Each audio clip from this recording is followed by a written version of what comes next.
Well, thanks for having me as always, and to basketball fans out there, hello and welcome to the best of basketball with me, Ayo, right here on the Sports Lounge, only on Elevated Television. Thanks a lot for tuning in. As always, last episode we started our preview into the new season by looking at the likely title contenders when all is said and done. But in this episode, we'll be looking at the candidates for most valuable player, the gospel according to Saint Ayo.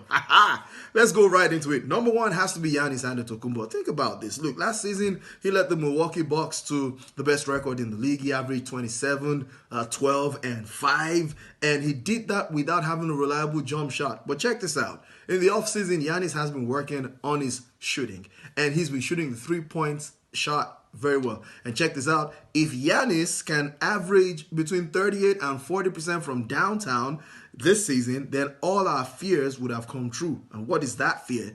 That Giannis will be named the most unstoppable force in basketball history. Because how can you guard that kind of guy? You stay close to him, he blows right past you, he dunks it on you, you stay far away from him, he shoots the 3-ball when he's wide open, or he gets to the free throw line. He's just going to be so destructive in many ways. That's why Giannis is one guy to look out for this season. Number two, and I think this guy will be the biggest threat to Giannis retaining his MVP crown in the Eastern Conference, it has to be Joel Embiid of the Philadelphia 76ers. Why?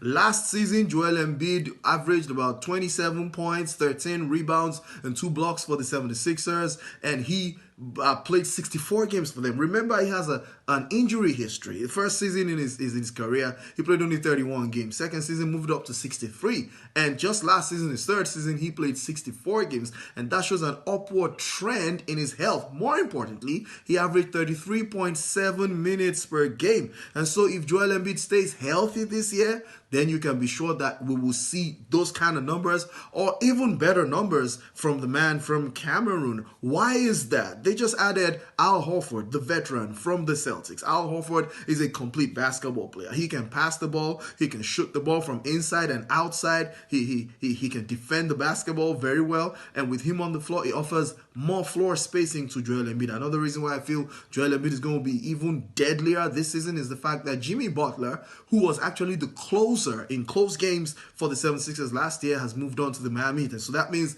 Embiid would have more shots. The offense will unmistakably run through him in the post outside, and Embiid is going to be a big threat to Giannis in the race for MVP. Number three has to perhaps be the number one threat for Giannis' crown, is the guy that lost to him in last year's race. I'm talking about James Harden of the Houston Rockets. How can a man average 36 points per game, 5 rebounds per game, and 7 assists per game and not be named MVP? A lot of people thought James Harden was robbed last season, and come on, man. You got to make a case for James Harden. Those were insane historical numbers like we've never seen that kind of combination before. And this time he's got a lot of help from the man Russell Westbrook. And I feel like a lot of people judge James Harden based on his performances when he matters most in the playoffs. And so they say, come on, man, he doesn't deliver in the playoffs. But now I know he's going to go out there and say, I deserve the crown. It's my crown. And I'm going to get it back from Giannis. And that exactly is what I'm going to do. How much help will Russell Westbrook do for him, or how much harm will Russell Westbrook and his triple-double tendencies cost to James Harden's quest to be MVP is left to be seen when the season starts. And the number 4, my final guy on the list, come on, man, 2-time MVP, the only on unanimous, that's the word I was looking for, the only unanimous MVP in NBA history, Stephen Curry of the Golden State Warriors. Think about this. There's no Kevin Durant anymore.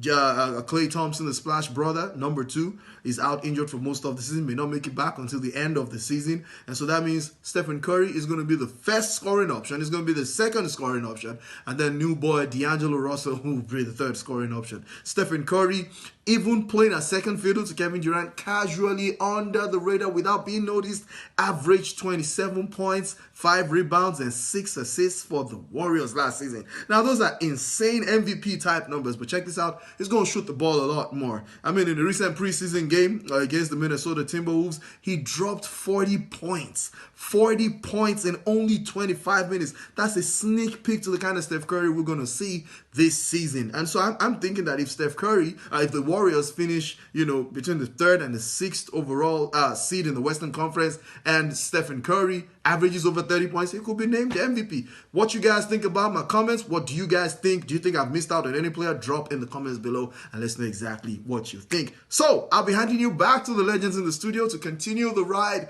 on the Sports Now Junior Lelegbete TV, and I'll be with you next episode to continue our ride in the game that is the best sporting game in the world, the game of basketball. And until then, it's clutch time, baby.